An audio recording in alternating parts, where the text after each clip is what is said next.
Hey, Spo, after that, sharp first quarter, Phoenix is obviously a very good defensive team. What were they able to do to limit you guys in that end of the court, in the final three quarters?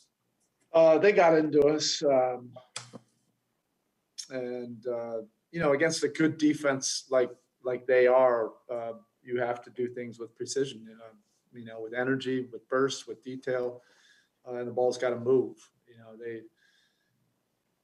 are similar to us when we're at our best version. They can get you to hold the ball a little bit longer and miss moments. And they did a great job of that. And I thought we were defending pretty well in the half court, early on. And, they started to pick up the tempo a little bit, and they got some easy ones in transition, and that got them back into the game. And then they just took control from there. And there was a scary moment there in the fourth quarter with Jimmy going down. How much of it was a relief that he was able to get back in there? Did he tell you he wanted to get back in despite it being kind of a double? Yeah, he and Rondo did. And he's done that before, but we were all, obviously had eyes wide open with him on that. And it was an unfortunate play, one that should have been called a foul and very likely a flagrant too. That's a dangerous play. So we'll just see. We'll have to see how he feels tomorrow. Thank you. Up next, we'll go to Ira Winderman. Erik, was it just a case on the offensive end of shots not falling? Were you not? No, it was not. They're a very good defense, and they did that similarly to us in Miami. Got us out of our normal flow, flattened us out a little bit, and then, like I said,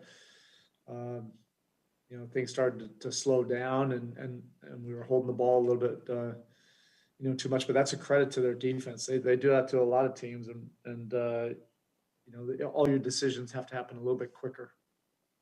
Your rotation is center. You went with Precious. You got a couple early fouls. You went with Nemanja for a while, then Nemanja first in the second half, then Precious. Where do you sort of stand on who you decide and how you play that out with your reserve center?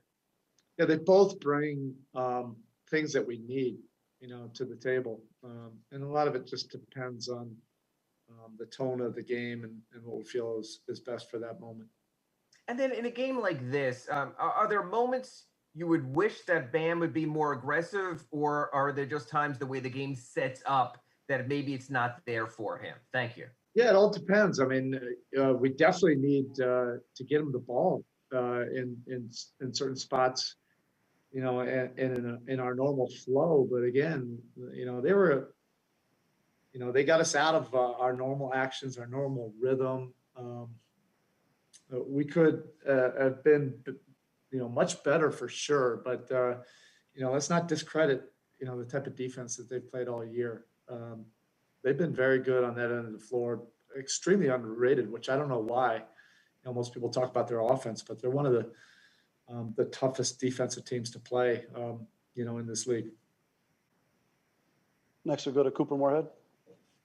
Spo, you're not going to see a Chris Paul team stay uncomfortable offensively for an entire game usually. But what's the difference between a game like tonight and then a game like Portland the other night, where against Portland it seemed like you were being disruptive the whole night, and tonight there was just that pocket at the beginning of the game, and then the rest of the time Phoenix got progressively more comfortable?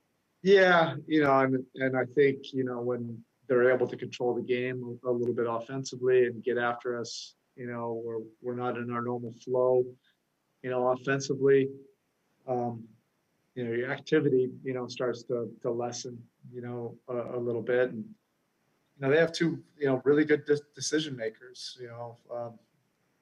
CP is a Hall of Fame decision maker. He's not going to make a lot of mistakes. You're not going to be able to speed him up. And, they move the ball well. They have 3-point shooting. And, we're probably not as sharp, with some of the things as we have been and need to be against a team like this. But again, you have to credit them. There's a lot of things that they were doing, to counter, our normal strengths.